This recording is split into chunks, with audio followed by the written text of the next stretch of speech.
ये है दिल्ली दर्पण। नमस्कार दोस्तों, दिल्ली दर्पण टीवी देख रहे हैं आप।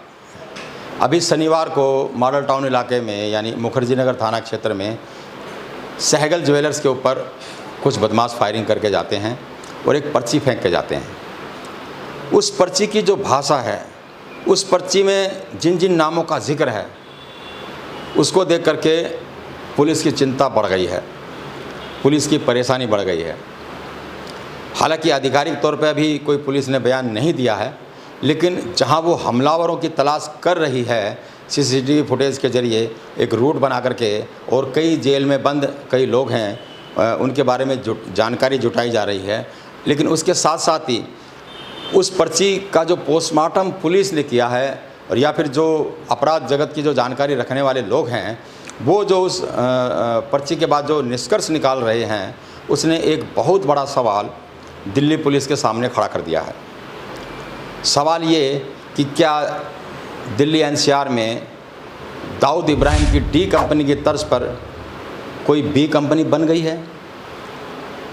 जी हाँ, इस पर्ची में जो शनिवार को बाइक पर सवार आए दो हमलावरों ने फेंकी थी और गार्ड को बाकायदा गाली देकर के एक तरफ हटने को कहा था। बोला कि एक साइड खड़े हो जाओ, बहुत बड़ी बस। और जिस जगह को उन्होंने चुना और जो बेखौफ अंदाज उनका था, वो बिल्कुल पेशेवराना अंदाज था, और ये लग रहा था कि ये किसी शातिर गैंग की और पेशेवर गैंग की करतूत है। लेकिन इस पर्ची में जो लिखा था वो भी कम हैरान करने वाला नहीं है। इस पर्चे में लिखा था #B बवाना एसोसिएट्स। इसमें 4 बड़े गैंगस्टरों का जिक्र है। उनके जिस नाम से वो गैंग चलते हैं, जो गैंगस्टर हैं, उन नामों का जिक्र है। सभी का नाम B से शुरू होता है, और उससे पहले हैशटैग लगाया गया है, यानी वो सोशल मीडिया के ज़रिए भी इस नई कंपनी को विस्तार देना चाहते हैं, लोगों में दहशत का कारोबार खड़ा करना चाहते हैं। एक बहुत बड़ा रैकेट रंगदारी का वो शायद बनाना चाहते हैं या बना चुके हैं। इस पर्ची से तो यही संकेत मिल रहे हैं। और उस पर्ची में जो हरियाणवी भाषा में धमकी लिखी है, जिस लहजे में लिखी है, वो भी गैंगस्टर जिस तरह की भाषा का इस्तेमाल करते हैं, खासकर दिल्ली एनसीआर के जो आउटर दिल्ली का जो इलाका है, जो हरियाणा की जो बेल्ट है, वहाँ के जो गैंगस्टर लगाते हैं, उन गैंगस्टरों की ही भाषा है, उन्हीं का ही स्टाइल है। और जिसमें सबसे पहला नाम है बी बवाना ग्रुप।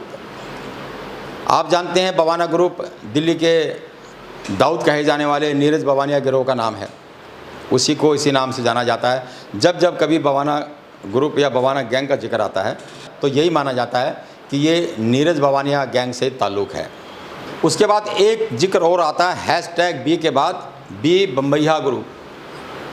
बम्बैया ग्रुप भी एक पंजाब के बहुत बड़े नामी गैंगस्टर हैं। देवेंद्र बम्बिहा के नाम से उसको जानते हैं। बम्बिहा एक मोगा ज़िले का एक गांव है। उस गांव से वो ताल्लुक़ रखता था देवेंद्र, और एक बहुत बड़ा अंतर्राष्ट्रीय खिलाड़ी भी रह चुका है। पंजाब सहित कई राज्यों में उसका बहुत बड़ा आतंक था, लेकिन वर्ष 2016 में पंजाब पुलिस ने उसको एनकाउंटर में मार गिराया। तो देवेंद्र बम्बिहा बेशक एनकाउंटर में मारा गया हो, लेकिन उसके गुर्गे आज भी उसी के नाम को इस्तेमाल कर रहे हैं और उसी के नाम से अपना उस गैंग को चला रहे हैं। जो दूसरा नाम है वो है बम्बैया ग्रुप का। और इसके बाद तीसरा नाम आता बाली ग्रुप। बाली ग्रुप भी नीरज बवानिया के ही नज़दीकी जो खास लोग हैं, नवीन बाली यूँ कहे कि बिल्कुल दाहिना हाथ कहा जाता है नीरज बवानिया का। बाहरी दिल्ली के सुल्तानपुर डबास इलाके का रहने वाला है। नवीन बाली और राहुल काला, ये दोनों भाई हैं जो हत्याओं के कई मामलों में वो शामिल रहे हैं। एक वैन में बगादा एक हत्या के मामले में राहुल काला का नाम भी आया था, और नवीन बाली पर भी हमले हो चुके हैं। तो बड़ा नज़दीक है नवीन बाली नीरज बवानिया ग्रुप के। तो एक जो तीसरा नाम है वो नवीन बाली का उन्होंने बताया है। और आखिर में एक नाम आता है भोला ग्रुप। भारत में भोला ग्रुप के नाम से कई ग्रुप चल रहे हैं, जैसे प्रदीप भोला है और एक देवेंद्र भोला भी है, लेकिन यहाँ जिस भोला का जिक्र है वो मुकेश भोला माना जा रहा है, जिसका जहांगीरपुरी में एक बच्चे को गोली लगी थी आपसी गैंगवार में, तब उसका नाम सामने आया था। और ये ग्रुप भी दिल्ली एनसीआर के सोनीपत, करनाल, हरियाणा, झज्जर इन इलाकों में काफ़ी एक्टिव है। और ये भी जो नीरज बवानिया ग्रुप के साथ इसका कनेक्शन माना जाता है। तो ऐसे में जो नाम है और जो अंदाज है वो साफ साफ संकेत दे रहे हैं कि जो नीरज बवानिया गैंग के ही जो अलग अलग लोग हैं, जो अपने अपने छोटे छोटे गैंग चला रहे हैं, उनके साथ चला रहे हैं, गॉडफादर बेशक उनका एक ही हो, लेकिन अब उन्होंने मिल करके बाकायदा एक कंपनी बना ली है और इस कंपनी का नाम इन्होंने रखा है बवाना एसोसिएट्स। यही जो बात है वो दिल्ली पुलिस के लिए परेशानी का सबब बनी हुई है। लेकिन इसके साथ साथ ये भी माना जाता था कि कहीं ये दिल्ली पुलिस का ध्यान भटकाने की कोशिश तो नहीं है कि इस तरह पर्ची फेंक दो और पुलिस का ध्यान उनकी तरफ चले जाए और किसी नौसिखिए ने या किसी नए गैंग ने इस वारदात को अंजाम दिया हो। लेकिन जो कानून की जानकारी रखते हैं और जो अपराध जगत की जानकारी रखते हैं, उनका ये मानना है कि ये काम किसी नौसिखिए गैंग का नहीं हो सकता है, किसी छुटभैया गैंग का नहीं हो सकता है, क्योंकि जो कैंप का जो एरिया है भीड़ भाड़ वाला इलाका है, जहाँ हमेशा पुलिस भी जहाँ रहती है, वहाँ आकर के इत्मीनान से 4-5 फायरिंग करते हैं और फिर भाग जाते हैं। उनके चेहरे पर, उनके हाव भाव में कहीं कोई डर नहीं दिखा। और ध्यान तो उन्होंने इस बात का भी रखा कि गोली किसी को लग न जाए, तो बाकायदा गार्ड को धमका करके और गाली गलौज करके उसको साइड में होने का इशारा दिया था, कहा गया था, और उसके बाद उन्होंने फायरिंग की और वो पर्ची फेंक करके चले गए। यानी जिस दबंगता के साथ, जिस दिलेरी के साथ और जिस जगह को उन्होंने चुना और जिस तरह से उन्होंने किया, वो किसी पेशेवर गैंग के ही सदस्यों की करतूत नज़र आती है, उन्हीं का कोई काम नज़र आता है। और अंत में एक लाइन बहुत ख़ास, पर्ची के अंत में उन्होंने लिखा जय बाबा की। ये जय बाबा की वो लाइन है जो ये गैंगस्टर अक्सर आपसी बोलचाल में बोला करते हैं, अभिवादन करते समय बोला करते हैं, या किसी को धमकाने के साथ भी, यानी जब कभी बात करते हैं एक कोड वर्ड की तरह होता है, एक इनकी आदत में शुमार हो गया जय बाबा की बोलना। तो ये जो सारी की सारी चीज़ें हैं, जब उनका विश्लेषण दिल्ली पुलिस कर रही है तो यही माना जा रहा है कि ये एक नया एसोसिएट्स दिल्ली में पैदा हो गया है। और उनके इरादे क्या हैं ये भी उन्होंने पर्ची फेंक करके जाहिर कर दिए।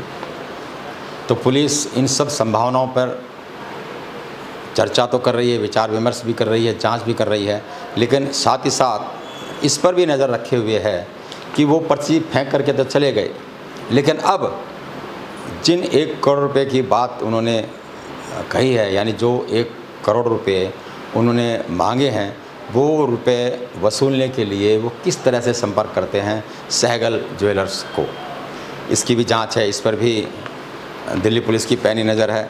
लेकिन इस सब घटना से जो कारोबारी जगत है वो बहुत भयभीत है, डरा हुआ है, और वो इसको एक शुरुआत मान रहा है, क्योंकि ये कोई ऐसी पहली घटना नहीं है कि जब फायरिंग करके रंगदारी मांगी गई हो। हालांकि पर्ची फेंक करके रंगदारी मांगना पहली घटना हो सकती है, लेकिन ये बहुत आम है। बाहरी दिल्ली के जो कारोबारी हैं, बवाना नरेला इंडस्ट्रियल एरिया में, मुंडका इंडस्ट्रियल एरिया में, वहाँ पर इस तरह से रंगदारी मांगना और वसूली, रैकेट चलना, धमकी दे करके पैसे वसूलना, वो बहुत कॉमन हो चुका है। लेकिन अब इस पर्ची के बाद क्या ये एक बहुत बड़े पेशेवराना अंदाज में एक दाऊद इब्राहिम की तर्ज पर कोई बड़ी सुनियोजित योजना बना करके काम करने की शुरुआत है क्या? इस सारी घटना के बाद से दिल्ली पुलिस के माथे पर चिंता की लकीरें आ गई हैं, और ये गैंग एक बहुत बड़ी चुनौती और सिरदर्द बन सकता है दिल्ली पुलिस के लिए। इस तरह की संभावनाएं भी दिल्ली पुलिस देख रही है, और जो अपराध जगत की जानकारी रखने वाले जो लोग हैं उनका भी मानना है कि दिल्ली के कई बड़े गैंगस्टर मिल करके अब सामूहिक रूप से एक कंपनी बना करके बाकायदा इस तरह के कामों को अंजाम देने की तैयारी कर चुके हैं, और ये पर्ची बवाना एसोसिएट उसी का एक हिस्सा हो सकता है। बहरहाल इस पर दिल्ली पुलिस जांच करने की बात कह रही है। कोई आधिकारिक जानकारी दिल्ली पुलिस ने अभी मीडिया को नहीं दी है, लेकिन अपने स्तर पर वो जांच कर रही है। जेल में बंद कई बड़े गैंगस्टरों से जो ना जानकारियाँ जुटाई जा रही है, कई टीमें इसके लिए बनाई गई हैं और जो हमलावर आए थे, जो फायरिंग करके जो भागे थे, उनको तलाश रही है। सीसीटीवी कैमरे की रिकॉर्डिंग जगह जगह से इकट्ठे करके और एक रूट बना रही है कि वो कहाँ से आए थे और किधर की तरफ गए हैं। तो इन सब मामलों की दिल्ली पुलिस जांच कर रही है, लेकिन जांच के साथ ही साथ उसके माथे पर चिंता और परेशानी की लकीरें भी साफ नज़र आती हैं। बहुत बहुत धन्यवाद।